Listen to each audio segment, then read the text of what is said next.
Un repas, aussi frugal soit-il, est un instant de rencontre. Il peut être une occasion de joie et de communion, unissant profondément les gens, a déclaré la sociologue Élise Boulding.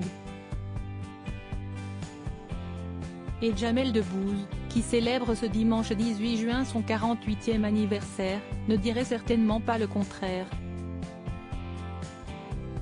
L'acteur a ouvert, en mars dernier, Dar Mima, un restaurant situé au dernier étage de l'Institut du monde arabe, à Paris, et conçu comme un hommage à la cuisine de sa mère.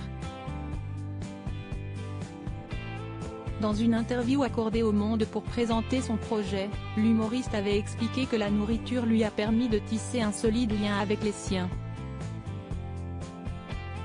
Une passion qu'il partage d'ailleurs avec son épouse, Mélissa Theriot. À la maison, c'est ma femme qui achète du vin si on reçoit des amis, avait-il révélé.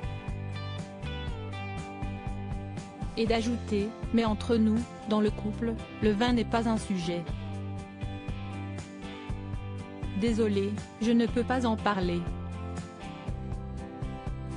Si le vin n'est pas un sujet de conversation entre la journaliste et productrice de 44 ans et celui qui a co-présenté la dernière cérémonie des Césars, le langage culinaire semble être fluide entre eux.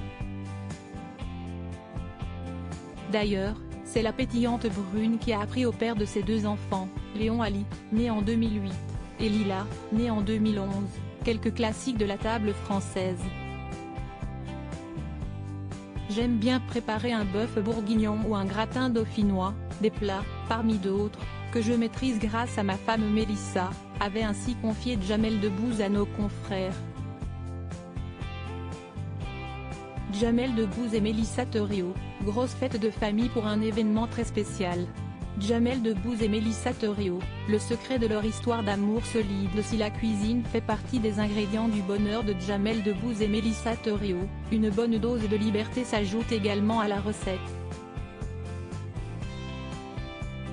C'est en tout cas ce qu'avait confié l'ancienne rédactrice en chef et présentatrice de Zone Interdite dans les colonnes du magazine Psychologie en janvier dernier. Je crois qu'il faut renoncer à ce mythe de la symbiose, chacun doit pouvoir trouver des sources d'épanouissement ailleurs, on ne peut pas être tout pour l'autre. Et d'observer, ravi de vivre une histoire d'amour solide, si on est toujours aussi amoureux, si on continue de s'admirer, je pense que c'est grâce à cette liberté qu'on s'est toujours accordée. Article écrit en collaboration avec 6 médias. Crédit photo, Coadic Guirec.